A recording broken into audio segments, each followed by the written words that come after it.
Ad-dhaiful mustad'af, yaitu hamba yang dhaif, yang lemah, maksudnya dia tawadhu. Ditafsirkan dalam hadis yang lain dia adalah seorang yang tawadhu. Al-mustad'af, yang terkadang orang tawadhu tersebut diremehkan oleh orang. Al-mustad'af hanya diremehkan oleh orang lain. Dzut timrain, yang memiliki dua bilah pakaian yang usang. Lau aqsama 'ala Allahi la abarrallahu aqsamahu. Seandainya dia bersumpah dengan nama Allah, saya akan begini-begini, maka Allah akan wujudkan sumpahnya. Hadis riwayat Muslim, hadis riwayat Imam Ahmad, dan disahihkan oleh Syekh Albani rahimahullahu taala. Tapi di sini Rasulullah SAW mengabarkan kepada para sahabat ketika ada jenazah, ya. Dan ini penting karena penghujung kita semua adalah menjadi jenazah. Dan yang terbaik adalah bukan terbaik di sisi manusia. Yang terbaik adalah di sisi siapa? Allah. Karena kalau kita sudah jenazah selesai. Penilaian manusia hilang semua. Yang tersisa hanya penilaian apa? Allah Subhanahu wa taala. Maka ini kesempatan bagi Nabi untuk beri kabar kepada para sahabat mumpung mereka sedang melayati apa? Jenazah. Mumpung sedang melayati jenazah. Maka Rasulullah SAW kemudian mengabarkan tentang manusia terburuk dan manusia terbaik. Maka Rasulullah SAW buka dengan manusia terburuk. Syarra ibadillah, hamba Allah yang terburuk, kata Nabi SAW adalah al-fadhul mustakbir. Al-fadhul mustakbir. Al-fadh tadi sudah disebutkan, orang yang kasar dalam perkataan, kasar dalam muamalah, nyelekit perkataannya. Dan dalam hadis Rasulullah SAW sebutkan, inna min syarrin nasi manzilatan, inna syarran nasi manzilatan yaumal qiyamah man wada'ahun nas ittiqa'a fuhsyi. Orang yang paling buruk kedudukannya hari kiamat indallah, di sisi Allah, adalah orang yang ditinggalkan masyarakat gara-gara takut kekejian lisannya. Gara-gara takut kekejian lisannya. Jadi enggak ada yang nyaman sama dia. Ya. Kalau dia di di grup, orang tidak suka. Kalau dia komentar pasti apa? Nyelekit. Orang berharap dia left group tapi dia enggak left. Kalau ada pertemuan, dia tidak diharapkan kedatangannya. Kalau dia tidak datang, semua bilang alhamdulillah, ya. Ya. Orang bahagia kalau dia tidak ada. Ini bertanda bahwasanya dia adalah manusia terburuk. Artinya buruk di antara masyarakat umum. Beda kalau orang dibenci karena kesolehannya, sehingga kalau dia datang serasa mengganggu orang-orang yang nakal. Seperti perkataan kaum Nabi Lut kepada Nabi Lut, mereka enggak suka Nabi Lut, tidak mau homo. Maka mereka berkata, akhriju ala Lutin min qaryatikum innahum unasun yatatahharun. Usirlah Nabi Lut dan keluarganya dari kampung kalian, dia manusia sok suci. Nah, ini banyak kita enggak disukai orang karena kita lurus. Seperti ada orang di kantor instansi sesuatu, dia sendiri yang tidak korupsi, semua benci sama dia. Ini bukan itu yang kita maksud. Ini kita maksud dia buruk di tengah orang-orang yang baik. Secara normal orang enggak suka sama dia. Kenapa? Mulutnya kotor, nyelekit, suka merendahin orang, sombong. Dan kita tahu bahwasanya sikap arogan itu biasanya karena sombong. Orang kalau tawadhu dia enggak akan arogan. Tapi kalau dia mentang-mentang, mudah menjatuhkan, mudah menyikapi orang dengan zalim. Kenapa? Karena dia punya backingan biasanya.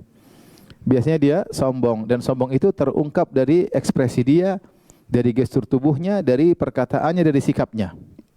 Makanya Allah Subhanahu wa taala sering sebutkan dalam Al-Qur'an tentang aplikasi dari kesombongan. Seperti kata Allah, "Wala tusair khaddaka linnas." Janganlah kalian malingkan wajahmu ketika berbicara dengan manusia. Karena berbicara sambil nengok ke kiri, karena itu berarti tidak menghormati orang di depannya. Ya.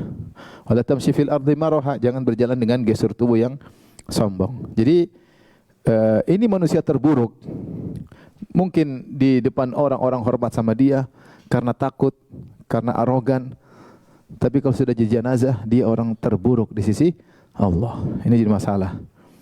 Makanya kita jadi patokan kita bukan, ya manusia memang ada penilaian ya, tapi yang paling penting bagaimana kita di sisi Allah Subhanahu wa taala. Makanya ini tepat Nabi sampaikan ketika di saat melayati jenazah, menyampaikan mana manusia terbaik, mana manusia terburuk. Kemudian Rasulullah SAW berkata setelah itu, ala ukhbirukum bi khairi ibadillah. Mau aku kabarkan kepada kalian tentang hamba Allah yang terbaik. Ya. Maka yang dimaksud adalah ad-dhaiful mustad'af. Ad-dhaif kata kata Ibnu Hajar rahimahullah, yaitu min man nafsuhu dhaifatun li tawadhu'ihi. Yaitu seorang yang dirinya dia rendahkan karena dia tawadhu, dia tidak merasa tinggi. Dia tidak merasa tinggi, dia tidak merasa hebat, ya. Dia tawadhu, ya. Demikian juga bisa jadi dia tawadhu karena sikap dha'fi halihi fid dunya. Dia karena dia tawadhu, pertama sikapnya dia tawadhu, kemudian kondisi ekonominya juga yang mungkin apa? Di bawah, ya. Makanya disebutkan dalam hadis tersebut dzut timrain. Dzut timrain itu pemilik dua baju yang usang. Dia tidak punya baju yang bagus sehingga baju dia usang. Baju dia usang. Dan dia al-mustad'af. Jadi dhaiful mustad'af, diremehkan oleh orang. Ya, orang-orang meremehkan dia karena kondisi dia ekonominya, penampilannya yang sangat-sangat sederhana, yaitu yang kurang rapi, kurang enak dilihat. Tapi kata Nabi SAW, "Lau aqsama 'ala Allahi la abarrallahu qasamahu." Seandainya dia bersumpah dengan nama Allah, Allah akan penuhi sumpahnya, yaitu Allah akan kabulkan keinginannya. Taib, ini dalil bahwasanya ibu yang dirahmati Allah Subhanahu wa taala, seorang yang tawadhu sangat dicintai oleh Allah Subhanahu wa taala. Makanya Allah ketika menyebutkan tentang ciri hamba-hamba Ar-Rahman, ciri pertama yang Allah sebutkan, wa ibadur rahmanil ladzina yamshuna 'alal ardi hauna. Hamba-hamba Allah, hamba-hamba Ar-Rahman, yaitu para penghuni surga yang ketika berjalan di atas muka bumi mereka berjalan hauna, dengan merendahkan diri. Maka kalau kita ada gestur cara jalan kita sombong, hati-hati, biasanya itu dari hati sehingga teraplikasi dalam cara jalan. Miring kanan, miring kiri, keren, oh pokoknya penampilan lah. Ibu-ibu kalau udah sombong kelihatan banget ya. Gaya inilah, gaya bajunya lah, gaya kacamatanya lah, gaya tasnya lah, model macam-macam, kelihatan ini mau pamer lah. Terus gaya bicara, berbicara sama orang, menghargai atau tidak, meremehkan. Orang tahu lah ini seorang suka meremehkan, ini sombong. Enggak mungkin dia meremehkan kecuali dia merasa dirinya apa? Tinggi. Hati-hati. Tapi orang yang dicintai oleh orang tawadhu. Dan orang paling tawadhu Rasulullah sallallahu alaihi wasallam. Rasulullah SAW ketika menaklukkan kota Mekah, harusnya saatnya dia bangga-banggain karena 8 tahun lalu dia diusir. Sekarang dia balik menyerang bawa 10.000 pasukan, harusnya dia, tapi ternyata dia tundukkan kepalanya sampai jenggotnya hampir mengenai pelana ontanya. Tidak gagah-gagahan, tapi dia merasa ini semua dari siapa? Allah Subhanahu wa taala. Ya. Dari sini kita dapati, ya, bahkan dalam sebagai riwayat disebutkan secara mauquf, ada seorang yang sangat dicintai oleh Allah karena tawadhu'nya. Dia minta dunia, Allah tidak kasih, tapi kalau dia minta surga Allah langsung kasih. Karena Allah tahu dunia itu tidak pantas buat dia. Dia minta dunia, Allah enggak kasih. Allah tahu kalau dikasih dunia dia bisa berubah, tapi kalau dia minta surga Allah langsung apa? Kasih. Maka ini pelajaran bagi kita, jangan kita meremehkan orang yang mungkin secara penampilan ekonomi rendah, ya. Mungkin bajunya tidak kayak baju ibu-ibu, bajunya branded ya. Sementara baju dia mungkin murah 300.000. Ibu bajunya berapa coba? Harganya berapa? Saya pengen tahu. Berapa? Saya dong start 7 juta. Saya dong start 5 juta. Harga kalau bisa bandrolnya enggak usah dilepas biar tahu. Biar tahu ya. Tapi enggak usah pakai bandrol, dengan merek orang udah tahu harganya sekian. Ya, makanya merek di depan sini.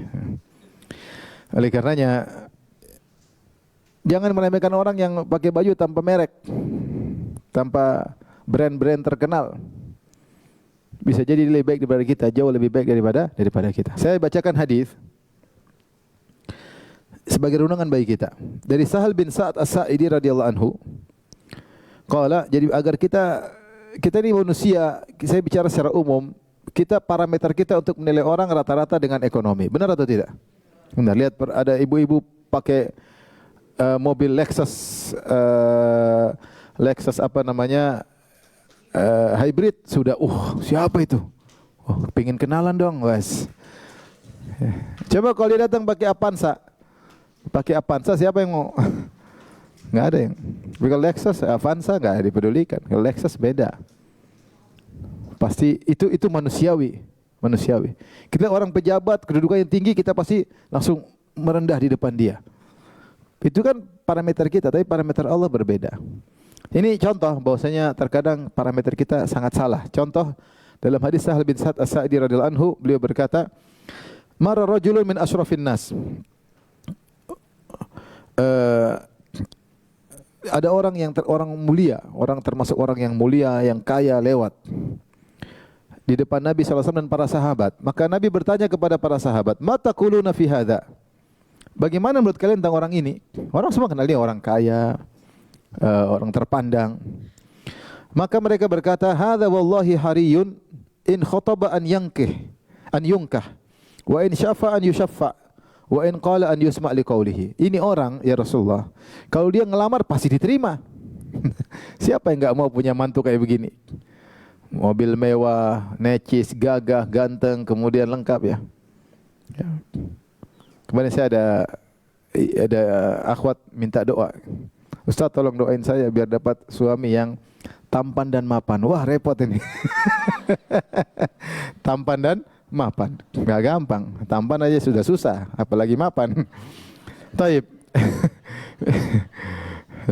Jadi ini orang tampan, mapan, kaya, lengkap semua. Makanya dikatakan kalau dia ngelamar pasti diterima. Kalau dia kasih rekomendasi pasti diterima. Berarti kedudukannya tinggi. Dan tolong terima dia. Tolong bantu dia. Dia kasih memo, orang pasti terima. Kenapa? Berarti dia orang terpandang. Wa in qala, kalau dia ngomong pasti didengar. An yusma' liqaulihi, orang dengar, enggak ada yang cuekin karena dia orang terpandang. Fasakata Rasulullah. Ini pandangan para sahabat, parameter manusia. Dilihat secara fisik, penampilan, ekonomi, status dan sebagainya. Rasulullah SAW diam, ya. Fasakata Rasulullah SAW, ya. Rasulullah SAW diam karena para sahabat menghukum secara zahir. Suma marra rajulun min fuqara'il muslimin. Kemudian ada seorang miskin lewat. Rasulullah bertanya lagi, faqala Rasulullah SAW, "Ma taquluna fi hadza?" Bagaimana menurut kalian orang ini? Miskin, penampilan seadanya, baju kumuh, lesuh. Qalu, kata sahabat, "Hadza hariyun in khataba alla yunka." Ini model kayak gini kalau ngelamar ditolak. Ngelamar bawa sepeda, siapa yang mau terima? Tanya udah punya kerja belum ada. Sepeda pinjam, siapa mau terima? Wa in syafa'a la yushaffa. Kalau dia beri rekomendasi atau dia menjadi perantara untuk membantu, tidak diterima rekomendasinya, memonya. Wa in qala alla yusma'a liqauli. Kalau dia ngomong enggak ada yang pedulikan, enggak didengar. Subhanallah, orang kedua. Apa jawaban Nabi sallallahu alaihi wasallam? Hadza khairun min milil ardi mithla hadza. Ini yang pertama, lebih baik daripada orang pertama tadi sepenuh bumi. Orang pertama tadi kalau sepenuh bumi berapa jumlahnya? Masih lebih baik orang yang kedua. Ini dalil bahwasanya kedudukan seorang di mata Allah, di sisi Allah, tidak mesti sama dengan apa yang diperkirakan oleh kita. Kita ini pasti barometernya adalah duniawi. Makanya di akhirat Allah berfirman, dalam Al-Quran Allah berfirman, "Idza waqa'atil waqi'ah laisa liwaqa'atiha kadhibah khafidhatur rafi'ah." Jika tiba hari kiamat tidak ada yang bisa menolak terjadi hari kiamat. Khafidhatur rafi'ah, maka hari kiamat akan merendahkan dan akan mengangkat. Maksudnya apa? Akan mengungkap hakikat seseorang. Di dunia orang menyangka dia orang hebat, ternyata di akhirat rendah, hina sehina-hinanya.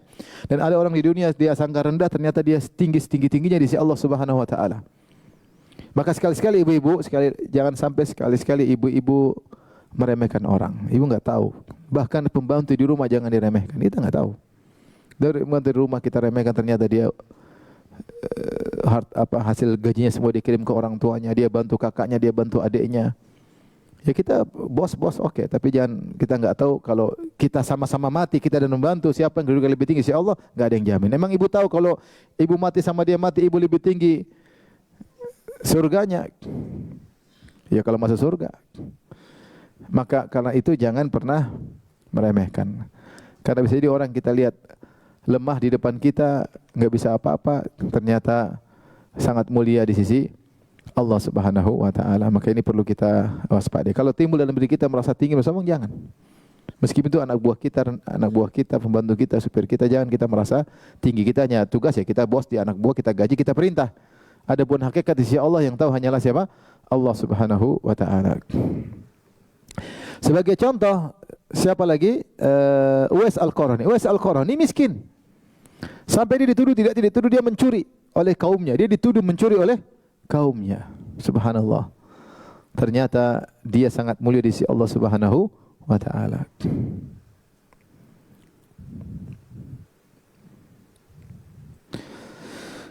Baik. Kita lanjutkan yang berikutnya. Di antara orang-orang yang terbaik di sisi Allah adalah orang-orang yang mereka jadi tawanan perang bagi kaum muslimin. Kemudian mereka dipaksa masuk Islam, akhirnya mereka masuk Islam dengan terpaksa, akhirnya mereka menjadi muslimin yang baik. Ada model seperti orang ini, ya karena masuk Islam karena harta, karena masuk Islam karena takut dibunuh, karena kalah perang. Ketika mereka masuk Islam, ternyata mereka merasakan indahnya Islam. Akhirnya Islam mereka indah. Seperti dalam hadis Abu Hurairah berkata terkait firman Allah, enggak, dalam hadis dari Abu Umamah Al-Bahili radhiyallahu anhu, dari sahabat Abu Umamah Al-Bahili radhiyallahu anhu qala, ya, istadhaka Rasulullah sallallahu alaihi wasallam yauman. Suatu hari Rasulullah SAW tertawa. Kata Abu Umamah Al-Bahili radhiyallahu anhu, suatu hari Rasulullah SAW tertawa. Faqila lahu, maka dikatakan kepada Nabi, ya Rasulullah, ma adhakaka? Wahai Rasulullah, apa yang buat Anda tertawa? Qala ajibtu min qaumin yusaquna ilal jannati muqarranina fil salasil. Jadi akhirnya menawan mereka karena mereka kafir, jadi tawanan perang, kalah perang. Fa yudkhilunahumul Islam, akhirnya masuk Islam atau mati. Akhirnya mereka pilih masuk apa? Islam, daripada jadi budak mereka masuk Islam. Ternyata setelah itu Islam mereka jadi indah. Mereka kenal indahnya apa? Islam. Jadi awalnya mereka enggak mau masuk Islam karena enggak mau masuk surga. Karena Islam surga. Selain Islam neraka. Ya tidak? Ya.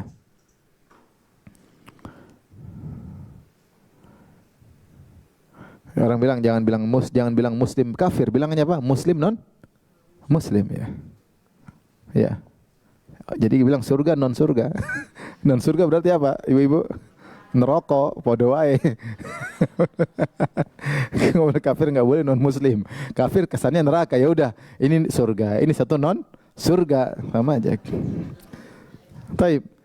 Jadi mereka ini perang dengan lawan para sahabat kaum muhajirin. Ternyata mereka kalah. Ketika kalah, akhirnya mereka menyerah, mereka ditawan, akhirnya mereka masuk Islam. Ternyata mereka merasakan indahnya Islam. Ternyata Islam mereka menjadi Islam yang baik. Akhirnya mereka masuk surga. Tadinya masuk Islam karena takut dibunuh. Dan ini terjadi juga pada sebagian orang yang masuk Islam karena harta.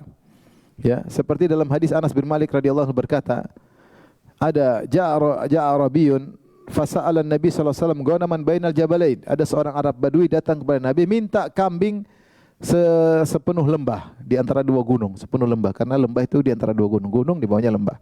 Minta kambing. Fa'atahu an-Nabi sallallahu alaihi wasallam ghanaman bainal jabalain. Nabi kasih kambing sepenuh lembah. Dia masuk Islam.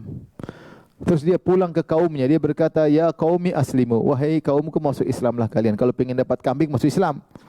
Fa inna Muhammadan a'ta ma lam yakhshal faqah. Muhammad kalau sudah kasih sesuatu dia tidak pernah takut miskin, tidak pernah ragu-ragu kasih. Maka Anas bin Malik berkata, sungguh sebagian orang masuk Islam karena dunia. Namun lama-lama ternyata Islam lebih mereka cintai daripada dunia. Awalnya karena ingin dapat dunia. Lama-lama setelah ngaji, dengar wajangan Nabi, lama-lama cinta dengan Islam. Sama seperti ini kisah ini. Mereka ini enggak suka, mereka sangat benci, maka Nabi berkata, ma akrahaha ilaihim, betapa mereka benci untuk disuruh masuk Islam, tapi mereka takut. Akhirnya mereka masuk apa? Islam. Setelah mereka masuk Islam, mereka rasakan Islam adalah agama yang sangat indah, agama yang sangat logis, agama yang mengajarkan kebahagiaan, agama yang mengatur segala aturan terkait agama, terkait sosial, yang beri aturan yang sangat indah, yang sangat adil. Akhirnya mereka cinta Islam dan mereka Islamnya bagus, akhirnya mereka masuk surga. Oleh karenanya datang dari Abu Hurairah, beliau menafsirkan firman Allah, kuntum khaira ummatin ukhrijat linnas. Kalian adalah umat terbaik yang Allah keluarkan bagi manusia, yaitu umat terbaik yang Allah keluarkan bagi manusia. Apa kata Abu Hurairah? Khairun nasi linnasi, yaitu manusia terbaik buat masyarakat. Ta'tuna bihim fis salasil fi anaqim hatta yadkhulu fil Islam. Itu kalian membawa orang-orang dibelenggu untuk masuk Islam. Akhirnya mereka pun masuk Islam. Tadinya dengan terpaksa, akhirnya mereka senang dengan Islam, akhirnya masuk surga. Jadi kalian adalah umat terbaik yang memaksa orang untuk masuk surga. Ini di antara manusia yang terbaik, yang akhirnya mengenal indahnya Islam, akhirnya masuk surga.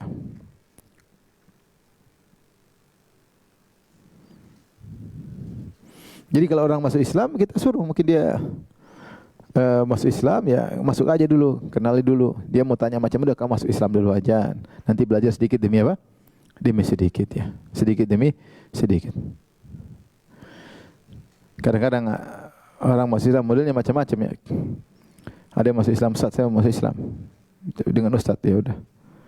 Saya nggak biasa ngomong ini nggak umumkan. Saya mau video pribadi saat kenang-kenangan. Dia masuk Islam, kemudian dia shooting apa? Dirinya kena masuk Islam. Kalau orang masuk Islam kita nggak boleh tunda, biarin dia masuk apa? Islam. Jangan bilang nanti, jangan bilang besok. Belum tentu dia hidup sampai besok.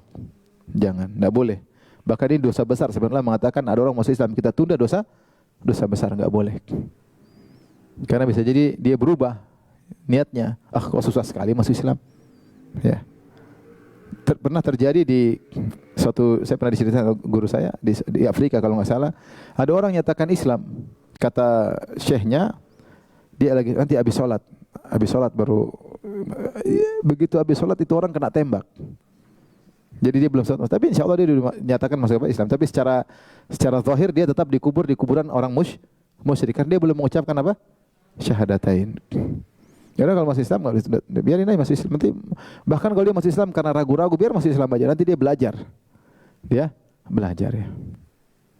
Kadang-kadang saya juga risik. Ada yang pernah bawa bule perempuan enggak pakai jilbab menyat Islam. Aduh, saya bilang sama orang juga, ya udah segera yang penting masuk Islam.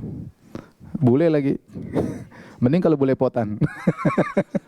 Maksudnya saya terganggu cuma ya udah enggak bisa ditunda. Ya udah masuk Islam harus belajar. Harus belajar ya. Entah dia masih ragu-ragu masih Islam aja. Nanti lama-lama dia ikut pengajian dia tahu indahnya apa? Islam. Ya, masih bisa Islam. Lihat seperti mereka ini, ada yang masuk Islam karena harta, kemudian akhirnya Islam dia cinta daripada harta, bahkan dia akhirnya berkorban harta.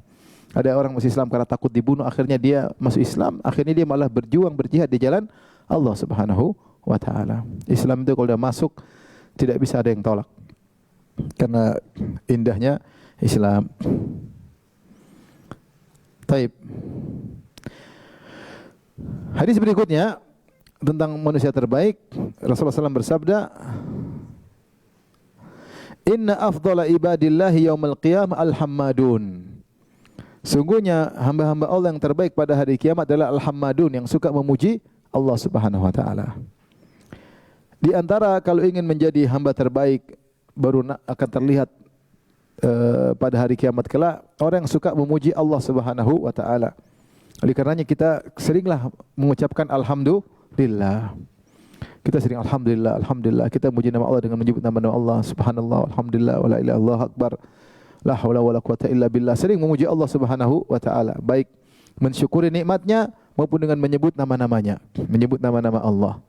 Ya. Oleh karenanya seringlah memuji Allah Subhanahu wa taala, dan Allah dipuji dalam banyak hal. Allah dipuji pertama karena nikmat-nikmat yang Allah berikan kepada kita banyak sekali. Kita mengharuskan kita banyak memuji Allah. Kita alhamdulillah, alhamdulillah, alhamdulillah. Makanya ibu-ibu kalau habis salat renungi zikir tersebut. Jangan buru-buru pergi dari tempat salat. Zikir baik-baik subhanallah. Jangan dulu buka HP. Karena sebagian ibu-ibu assalamualaikum, assalamualaikum langsung ting-tong lihat apa? HP. Enggak. Selesaikan zikir dulu. HP belakangan ya. Kalau enggak matikan HP dulu biar enggak terganggu, tergoda untuk lihat HP. Zikir subhanallah, alhamdulillah, alhamdulillah, alhamdulillah. Segala puji bagi Allah atas nikmat yang Allah berikan kepada kita. Terlalu banyak nikmat. Lihatlah sekeliling kita. Negeri-negeri Islam yang lainnya berat mereka menghadapi kehidupan dunia mereka. Orang sekeliling kita masih banyak yang susah. Masih banyak yang belum tentu makan bisa 3 kali sehari. Masih banyak yang mengais-ngais sampah. Jakarta aja masih banyak. Ya, ada orang bawa gerobak, anaknya dalam gerobak, kehujanan. Kasihan kita lihat. Maksudnya kita masih alhamdulillah ya. Kita muji Allah juga karena nama-nama Allah yang terindah. Allah terpuji dengan sifat-sifatnya. Makanya seorang belajar tentang sifat-sifat Allah, nama-nama Allah, sehingga dia memuji Allah Subhanahu wa taala. Bahkan kita memuji Allah ketika kita terkena musibah. Kita bilang alhamdulillah ala kulli hal. Segala puji bagi Allah atas segala setiap. Karena di balik musibah itu pasti ada hikmah. Minimal menghapuskan dosa-dosa kita dan mengangkat derajat. Kita memuji Allah di balik ini ada hikmah yang kita tidak tahu. Ya, makanya ketika ada seorang anaknya meninggal, dicabut nyawanya oleh malaikat, Allah bertanya kepada para malaikat, "Qabattum walada abdi?" Kalian telah mencabut nyawa putra hambaku, kata malaikat, iya Rabb. Qabaltum thamarata fuadihi, kalian mencabut nyawa buah hatinya. Kata malaikat, iya ya Rabb. Madza qala abdi, apa yang dikatakan hambaku ketika kalian ambil anaknya? Hamidaka wastarja, hambamu berkata alhamdulillah, inna lillahi wa inna ilaihi raji'un. Tapi dia bilang alhamdulillah. Kata Allah, ubnuli abdi baitan fil jannah sammu wa sammuhu bi baitil hamdi. Bangun bagi hambaku tersebut istana di surga dan namakan dengan istana pujian. Kenapa dia muji Allah tatkala terkena musibah? Makanya kalau kita terkena musibah kita bilang alhamdulillah ala kulli hal. Maksudnya apa? Agar kita mengkokohkan hati kita di balik ini pasti ada hikmah yang tidak kita ketahui. Pasti ada hikmah yang tidak kita ketahui. Alhamdulillah ala kulli hal. Rasulullah demikian kalau ditimpa dengan hal yang zahirnya musibah, Rasulullah bilang alhamdulillah ala kulli hal. Dan kita muji Allah dalam segala keputusan Allah. Ya. Makanya ketika Allah membinasakan orang-orang zalim, faquti adabirul ladzina zalamu faquti adabirul qaumil ladzina zalamu walhamdulillahi rabbil alamin. Maka Allah habisi orang-orang yang zalim, kemudian Allah bilang alhamdulillahi rabbil alamin. Segala puji bagi Allah yang telah membinasakan orang-orang kafir. Puji Allah karena di balik keputusan Allah pasti semuanya baik. Puji Allah atas kita bisa belajar agama, nikmat. Allah turunkan Al-Quran, Allah mengatakan alhamdulillahilladzi anzala ala abdil kitaba wa lam yaj'al liwaja wa lam yaj'al lahu iwaja. Segala puji bagi Allah menurunkan Al-Quran dan tidak pada hambanya Muhammad dan tidak menjadikan Al-Quran tersebut ada kebengkokan. Jadi banyak hal kita memuji Allah. Oleh karenanya salah kalau orang menyangka pujian itu hanya atas nikmat, itu enggak benar. Jadi hanya muji Allah kalau alhamdulillah itu banyak maknanya. Segala puji bagi Allah dan kita puji Allah dalam banyak sisi. Keputusannya pasti terbaik. Musibah juga kita muji Allah Subhanahu wa taala karena pasti ada hikmahnya atas nikmat-nikmat Allah. Kita puji Allah atas sifat-sifatnya yang termulia, nama-nama yang terindah. Jadi banyak sisi kita memuji Allah Subhanahu wa taala. Maka seorang senantiasa membaca lisan alhamdulillah, alhamdulillah, alhamdulillah, alhamdulillah. Karena di antara hamba Allah yang terbaik pada hari kiamat kelak adalah al-hammadun, orang yang senantiasa memuji Allah Subhanahu wa taala. Tetapi demikian kata Allah, innal insana li rabbih lakanud. Manusia itu suka berkeluh kesah. Suka berkeluh kesah. Lakanud, berkeluh kesah. Apa kata Hasan al-Basri rahimahullah? Yansa ni'am wa yadhkurul masaib. Yang dia ingat musibah-musibah dan dia lupa nikmat-nikmat Allah. Ngeluh terus. Dia lupa selama ini dapat kenikmatan. Dia sakit misalnya, sakit kakinya atau sakit apanya, baru 3 bulan sakit. Dia lupa puluhan tahun dia sehat. Dia lupa nikmat-nikmat tersebut. Baru sekali dapat kesulitan ekonomi, udah ngeluh gimana sih? Padahal selama ini dia dalam kondisi apa? Nyaman. Lupa dengan nikmat-nikmat yang selama ini Allah berikan. Itu sifat manusia yang dia ingat adalah keburukan-keburukan. Makanya disebut ada seorang ketika dia merasa payah, merasa down karena banyak musibah, maka datang gurunya, dia berkata, coba kau list apa musibah yang kau alami. 1, 2, apa yang kau tidak sukai? 3, 4, 5, taruhlah 20. Terus coba list nikmat yang kau rasakan yang enggak ada bandingannya. Ya, coba ibu-ibu di list yang enggak suka apa hari ini, coba. 1, diomelin suami, ada enggak? Ya, kalau suami ngomelin kan sekali-sekali. Coba bandingkan omelan istri kan. Kalau omelan suami sekali-sekali. Tapi senyuman suami lebih banyak daripada omelan apa? Suami. Ya, apa pegelino sekali. Dulu masih muda enggak pernah pegelino. Apa sih? Jadi kita tuh dikit, itu pun pasti karena kebaikan untuk kita, ngurangi dosa, nambah derajat, ngerem kita. Kalau orang kan Ibnu Qayyim mengatakan betapa sering Allah bawa nikmat dalam bentuk musibah. Seandainya kalau enggak dikasih musibah, mungkin kita sombong, angkuh, mentang-mentang, lupa diri, lupa daratan, lupa lautan, enggak ingat akhirat, malas beribadah. Juga kasih musibah, ingat sama Allah. Kasih musibah, sombongnya hilang. Dikasih musibah, mentang-mentangnya hilang. Manusia lemah. Ya, mudah sekali ujub, mudah kali sombong. Saya bilang kalau sama pedagang, ada pedagang selalu sukses, enggak pernah rugi. Sombong enggak? Sombong pasti. Lemah, makanya kasih rugi biar dia tahu. Demikianlah manusia ini diobati oleh Allah dengan dikasih musibah. Kalau nggak dikasih musibah dia bakalan sombong dan angkuh, mentang-mentang, dan penyakit banyak akan menimpanya. Minimal mengurangi dosanya, mengangkat apa? Derajat. Oleh karenanya sering-seringlah memuji Allah dalam segala. Kalau lagi sakit, alhamdulillah, dosa diampuni, alhamdulillah. Lagi sakit, alhamdulillah, mudah-mudahan sebagai peninggi apa? Derajat. Rasulullah ingatkan, tahur insyaallah. Kalau orang sakit tahur, mudah-mudahan penghapus dosa-dosa. Kita jenguk orang, kita bilang tahur insyaallah. Semoga pensuci apa? Dosa-dosa, ya. Rasulullah mengatakan kepada seorang wanita yang sedang mencela demam, kata dia, la tasubbil humma. Jangan kau cela demam, fa innaha tuthibu khataaya bani Adam kama yuthibul kir khabathal hadid. Sungguhnya demam itu menghilangkan dosa-dosa sebagaimana alat pandai besi demam menghilangkan dosa-dosa sebagaimana alat pandai besi menghilangkan karatan besi. Kita ini karatan di hati banyak, dosa ini mengkarat di darah kita banyak. Maka dengan demam, sakit, encok, pegelino, diomelin suami, utang gak lunas-lunas, ini semua insyaallah penghapusan apa? Dosa. Air mata yang kita keluarkan di malam hari insyaallah menggugurkan apa? Dosa-dosa. Kalau nggak dikasih musibah nggak pernah sholat malam. Manusia seperti itu. Kalau saya zona nyaman, lupa sama pemberi kenyamanan. Kalau di zona nyaman, lupa kepada pemberi kenyamanan, Allah Subhanahu wa ta'ala. Makanya Allah kasih sentilan-sentilan, teguran-teguran agar kita ingat. Sehingga hendaknya kita memuji Allah dalam segala hal.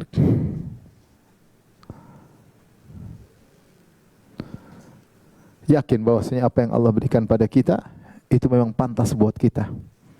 Pantas buat kita, layak buat kita, bahkan terbaik untuk kita. Senantiasa memuji Allah, senantiasa husnudzan kepada Allah Subhanahu wa taala. Taib, yang berikutnya adalah di antara orang terbaiklah orang yang menjauh fitnah, terutama fitnah yang sampai pada derajat bunuh-bunuhan, pertumpahan darah. Secara umum Rasulullah SAW mengatakan as-sa'id laman junnibal fitan. Inna sa'id laman junnibal fitan. Orang yang bahagia, orang terjauhkan dari fitnah. Fitnah apa? Fitnah yang tersembunyi, zahir maupun yang batin. Jadi orangnya para sahabat mereka sangat menjauh dari fitnah. Terutama fitnah tersebut bergejolak sampai carut marut, sampai banyak pertumpahan darah. Rasulullah SAW mengatakan satakunu fitanun, akan muncul fitnah-fitnah. Al-qa'idu fiha khairu minal mashi, yang duduk lebih baik daripada yang berdiri. Yang ini semakin jauh tidak ngikutin fitnah, dia duduk aja. Lebih baik daripada yang berdiri nengok-nengok. Wal masyi fiha khairun minal wal qa'im. Al qa'id fiha khairun minal qa'im, yang duduk lebih baik daripada yang berdiri. Wal qa'imu fiha khairun minal masyi, yang berdiri lebih baik daripada yang berjalan menuju fitnah. Yang menuju fitnah. Wal masyi fiha, yang berjalan menuju fitnah, khairun minas sa'id, lebih baik daripada yang berlari. Man istasyrafaha istasyrafathu, siapa yang mencoba-coba dekat dia akan ditarik oleh fitnah tersebut. Jadi seorang berusaha berfitnah menjauh. Tidak usah komentar, tidak usah analisa, tidak usah lihat. Karena kalau sudah lihat pasti komentar, menganalisa, padahal salah, data tidak lengkap dan tidak ada faedahnya. Paling minimal waktunya terbuang untuk mengikuti fitnah ini, fitnah itu, fitnah ini, fitnah itu. Apalagi fitnah sampai bisa menimbulkan pertumbuhan darah. Orang kalau sudah fitnah, musim fitnah, mau bicarain orang sembarang, mau maki orang terserah, mau gelari macam-macam, kampret, cebong, kadrun, semua orang cuek. Padahal semua kan dicatat malaikat. Emang bilang kadrun enggak dicatat? Emang bilang kampret enggak dicatat malaikat? Emang bilang apa tadi satunya lagi? Cebong enggak dicatat malaikat? Catat semua. Catat semua, catat. Ini ada hitungannya sendiri. Kata Allah Subhanahu wa taala, "Wala tanabazu bil alqab." Jangan kalian beri gelaran-gelaran yang buruk. Enggak boleh. Enggak boleh beri gelaran-gelaran yang buruk. Sama muslim, ya, dia saudaramu muslim. Dia sedang apa? Muslim. Musim fitnah, darah murah, tumpah darah, bunuh sana, harga diri jadi murah, tidak ada harganya. Intihakul a'rad, banyak harga diri dijatuhkan, oh sudah, macam-macam, tidak peduli. Taib, hadis riwayatkan oleh Kurz al-Khuzai radhiyallahu anhu, sahabat Kurz al-Khuzai, dia berkata, qala a'rabiyun, datang seorang Arab Badui kemudian berkata, ya Rasulullah, hal lihadza, masukkan Islam ke dalamnya. Yaitu maksudnya Islam tidak hanya terbatas pada orang-orang Arab. Dia akan melampaui jazirah Arab. Dan itu adalah ciri dakwah Nabi. Nabi sejak awal Islam bukan untuk orang Arab saja. Makanya Bilal masuk Islam enggak? Bilal Habasyi bukan Arab. Salman Persia bukan Arab. Rasulullah kirim surat juga kepada Heraklius Romawi bukan Arab. Rasulullah SAW kirim ke raja Persia bukan Arab. Rasulullah SAW kirim kepada raja Mesir Al-Muqawqis juga bukan Arab. Dakwah Rasulullah Islam untuk alam semesta. Wa ma arsalnaka illa rahmatan lil alamin. Tidaklah kami mengutus engkau kecuali sebagai rahmat bagi alam semesta. Tabarakalladzi nazzal furqana ala abdil yakunil alamin nadhira. Kami turunkan Al-Qur'an kepada hamba kami, hambanya liyakuna lil alamin nadhira, agar Rasulullah menjadi pemberi peringatan bagi seluruh alam semesta. Jadi tidak terbatas pada Arab. Maka jangan bikin isu bahwasanya sunnah itu buat orang apa? Arab. Hati-hati. Ini yang mungkin bisa dari Yahudi. Yahudi itu dia tidak mau masuk Islam. Kenapa? Dia menganggap Muhammad adalah nabinya orang Arab. Yahudi itu tahu Muhammad benar sallallahu alaihi wasallam, tapi dia bilang Muhammad itu nabinya orang Arab. Kami Bani Israel punya nabi sendiri. Ini bisa masuk ke dalam kaum muslimin. Sunnah-sunnah cek dulu lah, kita filter dengan tradisi kita. Yang oke kita terima, yang enggak kembalikan ke Arab, itu Arab. Sehingga banyak sunnah-sunnah Nabi dianggap itu sunnah-sunnah untuk orang Arab aja. Padahal ini umum. Jilbab dianggap ini model jilbab ini tutup lengkap ini Arab. Kalau kita pakai enggak usah gitu sudah enggak apa-apa. Kelihatan rambut, kelihatan belahan dada sedikit, kelihatan betis. Ini pakaian kesopanan. Ada yang ngomong gitu, ada yang ngomong gitu. Karena jilbab itu Arab. Nah, kita modifikasi dengan nilai-nilai kita, tradisi kita. Padahal Islam itu datang untuk memfilter tradisi, bukan tradisi memfilter apa? Islam. Jadi kan bilang ini orang Arab, enggak. Nanti sunnah-sunnah banyak dibilang ini buat orang Arab, kita enggak cocok. Sehingga ditolak. Taib, kata Nabi SAW, Islam, siapa yang Allah ingin kebaikan dari Arab maupun non-Arab, Allah akan buat dia Islam masuk ke dalamnya. Berkata Arab Badui tersebut, "Summa madza ya Rasulullah?" Kalau Islam sudah tersebar, kemudian apa yang terjadi Rasulullah? Kata Rasulullah SAW, "Tsumma taqa'u fitanun kadzulami." Kemudian akan muncul fitnah-fitnah seperti zalam, yaitu kegelapan yang bertumpuk-tumpuk. Kegelapan yang saling bertumpuk satu di atasnya. Orang Arab ini heran, Rasulullah bilang nanti Islam tersebar, kemudian muncul fitnah. Kala wallahi ya Rasulullah. Ya, tidak akan terjadi ya Rasulullah seperti itu. Dia enggak tahu dia kok bisa sampai fitnah numpuk-numpuk seperti itu. Kata Rasulullah SAW, bala akan terjadi. Walladzi nafsi biyadihi, demi zat yang jiwaku berada di tangannya. La ta'udunna fiha asawida subba. Kalian akan kembali suatu zaman seperti asawida subba. Asawida subba maksudnya ular yang sebelum matok dia berdiri. Ular kobra kan angkat dulu kepalanya ini kan, baru dia matok.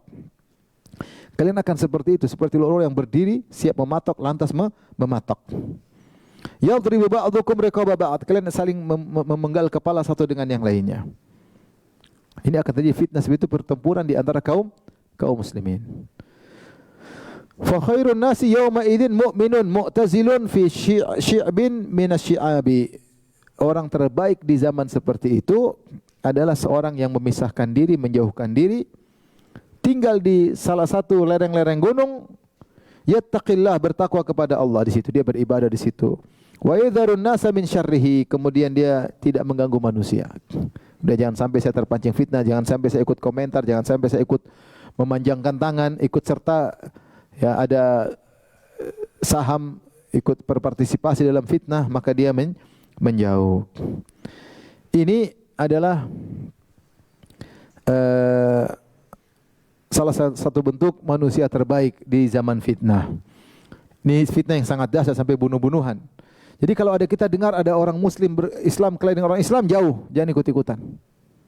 Apakah terjadi? Jangan ikut-ikutan sama sekali. Islam kelain Islam, bunuh-bunuhan. Seperti beberapa waktu silam, orang demo dibilang jihad fisabilillah, jihad. Yang mau dilawan juga polisi-polisi, juga orang Islam. Mana suruh jihad, suruh bunuh orang Islam. Jadi kalau demo aja, jangan bilang apa? Jihad, sehingga orang panas kayaknya mau lawan setan ya. Akhirnya kan bisa emosi. Kalau emosi, yang aparat juga emosi, selesai.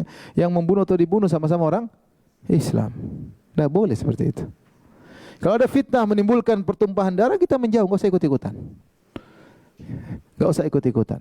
Bahkan dalam hadis, kalau fitnah sangat luar biasa, orang sampai masuk ke rumahmu, maka Rasulullah mengatakan, kun khairu abdillah. Jadilah engkau Abdullahil maqtul wala takun Abdullahil qatil. Jadilah engkau hamba yang terbaik, itu jadilah engkau hamba yang terbunuh, jangan engkau bunuh. Sampai terjadi fitnah harus dibunuh atau membunuh, kita enggak tahu mana yang benar mana salah. Sudah kita pasrah. Bertemu dengan Allah, jangan sampai kita membunuh orang lain. Ngeri. Nah, mungkin fitnah yang kita hadapi sekarang tidak sampai setingkat itu, tapi secara umum ibu-ibu yang semakin jauh dari fitnah itu yang terbaik. Ibu-ibu yang tidak suka fitnah Korea itu lebih baik. Fitnah dunia itu lebih apa? Baik. Ibu-ibu yang tidak suka lihat berita-berita artis itu lebih baik. Semua fitnah ini, fitnah. Nonton artis, berita artis, sudah mencerai, sudah dicerai. Terus ngapain lihat cerai dicerai? Artis ini ngomongin, artis komentar ini, kasus ini, kasus ini. Buang-buang umur ibu-ibu. Ibu udah pada tua, tahu enggak?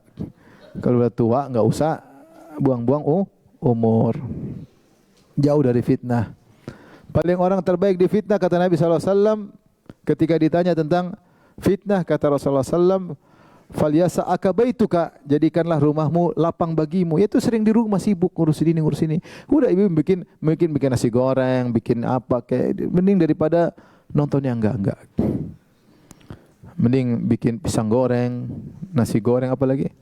Apa kayak masak apa kayak kue bluder lah, kue apa kayak. Bikin daripada ngurusin artis, ngurusin yang tidak. Kata Rasulullah SAW, ya, "Alaika bi khasati amrik wa da'anka amral awam." Hendaknya kau sibuk dengan privasimu dan tinggalkanlah urusan banyak orang. Privasi kita banyak. Ibu privasi siapa? Suami, privasi. Urusin suami itu yang benar. Jangan sampai masuk rumah mukanya belok, mukanya semerawut, jangan di. Gimana dia masuk rumah berseri-seri? Gimana dia masuk rumah ketemu ibu langsung masuk rumah langsung cari ibu? Gimana caranya? Berarti dia menantikan dari kantor tuh pingin ketemu ibu. Bukan ketemu ibu tambah sumpuk mukanya. Ini berarti masalah.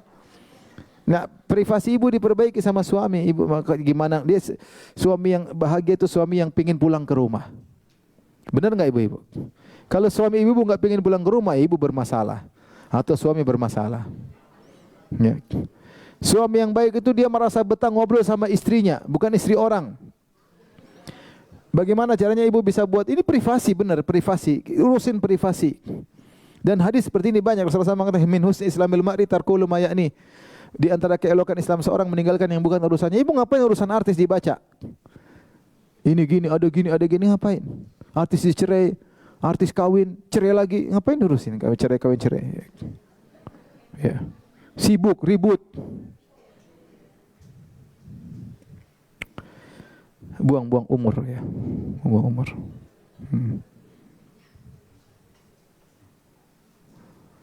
Waktu habis. Oleh karenanya semakin jauh dari fitnah semakin apa? Baik. Kata Rasulullah SAW, mau cari bahagia, as-sa'idu, orang yang bahagia, laman junnibal fitan, yang terjauhkan dari fitnah. Ibu coba berhenti medsos, ibu benar ibu bahagia. Nasihat saya benar. Berhenti medsos. Ibu di rumah baca Quran, ngurusin suami, ngurusin anak, silaturahmi, telepon kakak, telepon adik. Kita punya waktu lapang. Tapi kalau sudah ketagihan nonton film Korea, aduh sudah selesai. Seri 1, seri 2, seri 1. Nangis, bukan baca Quran, nangis nonton film Korea. Saya sering sampaikan dulu ada siapa heboh tuh, ada seorang enggak tahu nih artis apa sama siapa gitu, suaminya mati, pada ibu pada menangis. Suami orang mati dia yang menangis. Suaminya datang dia omelin. Suami orang dia urus privasi. Suami diurus anak butuh perhatian, anak butuh kasih sayang. Sekarang zaman, saya tadi baru ngobrol sama teman-teman, sekarang zaman Gen Z bahaya. Gen Z anak-anak jauh dari orang tua, tidak pernah belajar pakai sopan santun sama orang tua.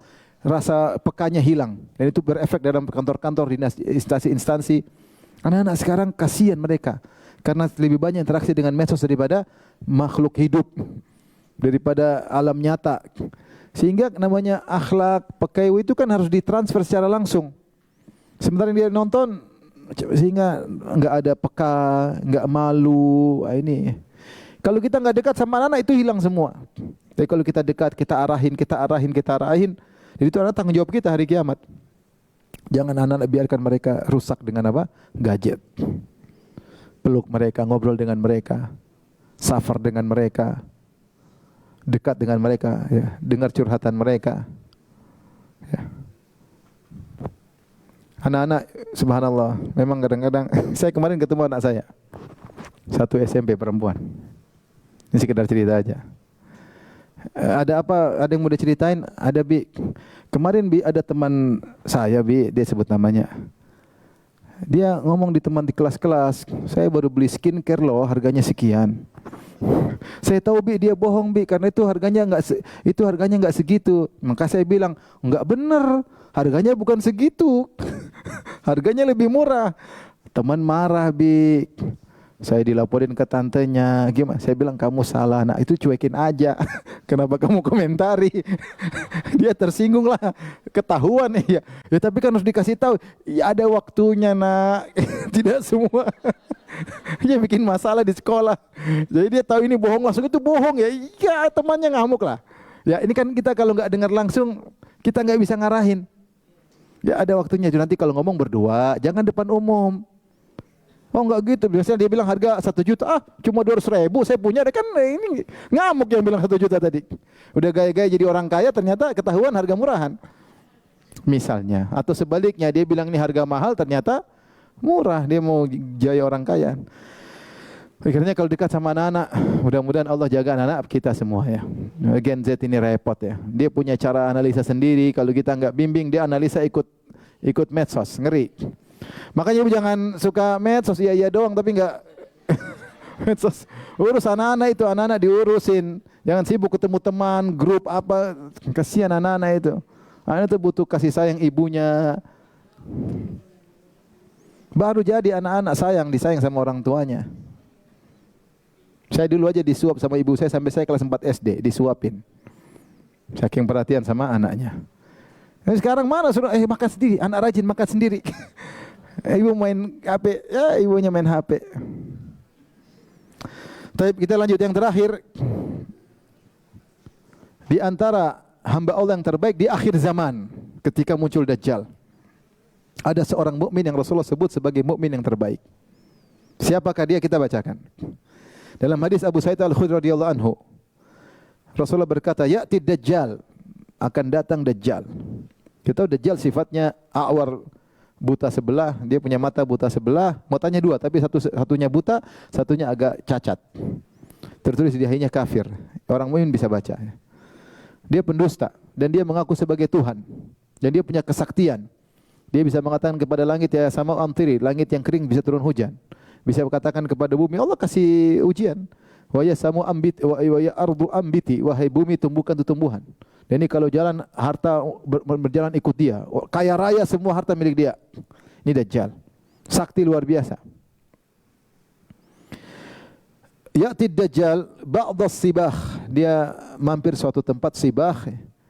Allati talil Madinah. Diletaknya di dekat kota Madinah. Ada yang mengatakan Gharb Syamali, yaitu timur tenggara selatan. Barat daya Madinah. Ada yang mengatakan di Jurf. Itu dekat Jamiah Islamiyah belakangnya lagi. Itu sebelah barat daya. Situ Dajjal, karena Dajjal enggak bisa masuk kota Madinah. Dia nongkrong di situ, ya.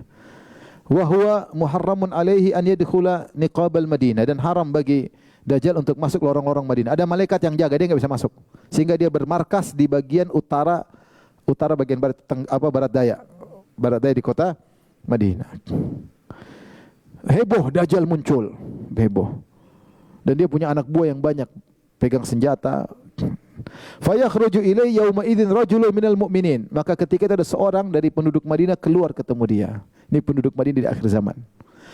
Wa huwa khairun nas, dia adalah orang terbaik di zaman itu, subhanallah.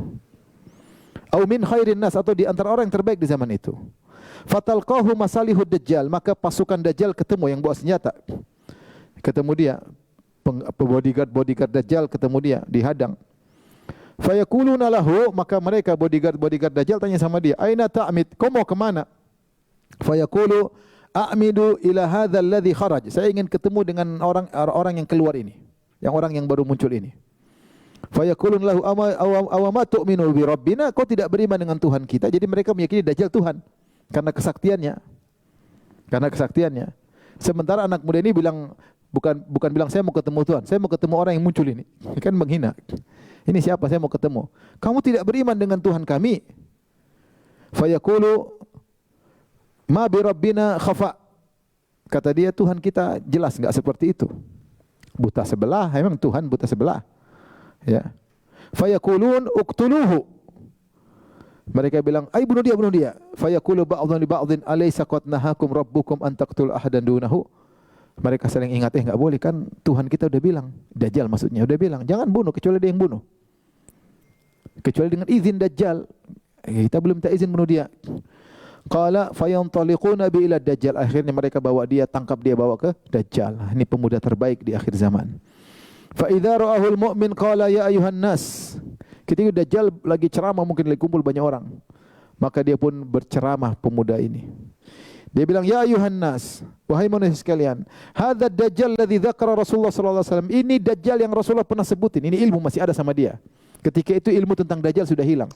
Dajjal kapan muncul? Ketika tidak ada orang khutbah di mimbar-mimbar cerita Dajjal, enggak ada lagi. Baru dia muncul. Tapi orang ini masih punya ilmu tentang Dajjal. Dia bilang, wahai manusia sekalian, ini Dajjal yang pernah Rasulullah sebutkan. Fayamuru Dajjal bihi fayushabbahu.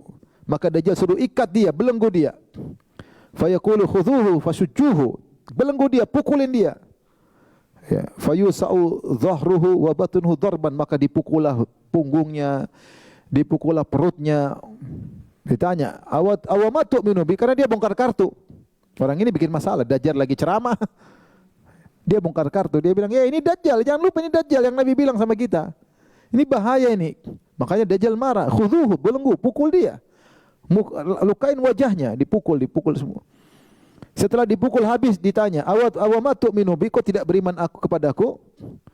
Fayaqul, orang itu berkata, asyhadu, aku bersaksi. Annaka Dajjal, engkau Dajjal. Aku bersaksi, annaka Dajjal alladzi haddatsana anka Rasulullah. Saya bersaksi engkaulah Dajjal yang Rasulullah pernah cerita tentang engkau. Hadithahu, Rasulullah pernah ceritakan hadis tentang engkau. Maka Dajjal pun semakin ngamuk. Kata Dajjal, ara'aitum in qataltu. Dia ngomong sama orang-orang yang beriman sama dia. Ini orang tidak beriman sama saya. Bagaimana menurut kalian wahai hamba-hambaku atau rakyatku? In qataltu hadza thumma ahyaitu. Kalau saya bunuh orang ini, saya bunuh kemudian saya hidupkan lagi. Hal tasyukuna fil amri? Apa kalian masih ragu saya ini Tuhan? Saya bunuh dia, saya hidupin lagi. Bagaimana? Kalian ragu saya Tuhan? Karena orang ini bikin syubhat. Orang ini bikin ini Dajjal ini bukan Tuhan. Jadi orang ini berdakwah, akhirnya Dajjal marah. Maka akan timbul sedikit keraguan pada masyarakat. Maka Dajjal ingin menghilangkan syubhat tersebut, menghilangkan keraguan tersebut. Dia bilang, kalau saya bisa bunuh orang ini, kemudian saya hidupkan lagi, kalian masih ragu saya Tuhan? Fayaqulun, mereka berkata, la, kami enggak ragu lagi. Ayo bunuh, hidupkan lagi. Fayu'maru bihi, maka diperintahkan didatangkan pemuda tersebut. Fayunsharu bil minsyar min mafriqihi hatta yufarraqa baina rijlaihi. Digergajilah orang itu. Subhanallah.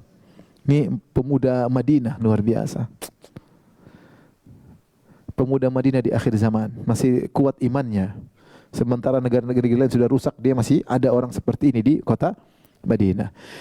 Digergaji dari atas sampai bawah, sampai terbelah kedua tubuhnya. Summa yamshi Dajjal bainal qit'atain. Setelah dibelah, Dajjal jalan di antara kedua belahan tubuhnya. Membuktikan dia benar-benar apa? Terbelah, mati. Summa yaqul kum. Kemudian dia bilang, bangkit. Fayastawi qa'iman. Nempel lagi, jeret, hidup lagi. Hidup lagi. Orang mukmin ini, pemuda Madinah. Kemudian Dajjal tanya lagi sama dia. Nah sekarang, atu'minu bi, sekarang kau tahu saya Tuhan? Kata pemuda ini, wallahi mazdadtu fika illa basira. Saya tambah yakin kau Dajjal. Karena Rasulullah saya kasih tahu, Dajjal sakti. Saya tambah yakin kau apa? Dajjal. Dajjal tambah marah. Kemudian dia berkata, ya Yuhannas, innahu la yaf'alu ba'di bi ahadin minan nas. Dia tidak bisa lagi bikin kepada seorang pun seperti dia bikin sekarang. Fayakhudhu Dajjal liyadhbahahu. Maka Dajjal ambil dia, pingin sembelih dia. Fayuj'alu ma baina raqabati wa turquwatihi nuhasan. Tiba-tiba Allah bikin ada kayak tembaga sehingga Dajjal tidak bisa apa? sembelih dia. Fala yastati'u ilaihi sabila, Dajjal tidak bisa menuju dia. Allah bela dia. Fayakhudhu biyadaihi wa rijlaihi fayakdzibu bihi. Maka dia pun ambil, dia lempar orang ini, disangka lempar ke api. Fayahsabun nasa annama qadhafahu ilan nar. Dajjal nipu. Dia bawa api, ternyata itu surga. Dia bawa surga, ternyata apa? Api. Dajjal ambil dia karena tidak bisa disembelih.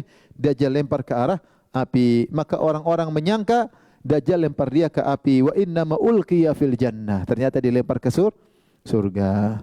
Kata Rasulullah SAW, fahadha a'zamun nasi syahadatan inda rabbil alamin. Inilah orang yang paling besar persaksiannya di sisi Allah Subhanahu wa taala. Ini pemuda terbaik yang akan muncul di akhir zaman. Taib, Ibu yang dirahmati Allah Subhanahu wa taala, kita selesai pengajian kita. Insyaallah part 3 kita bahas tentang hadis-hadis khusus para wanita. Kalau ada yang bertanya saya persilakan, wallahu taala alam bisawab.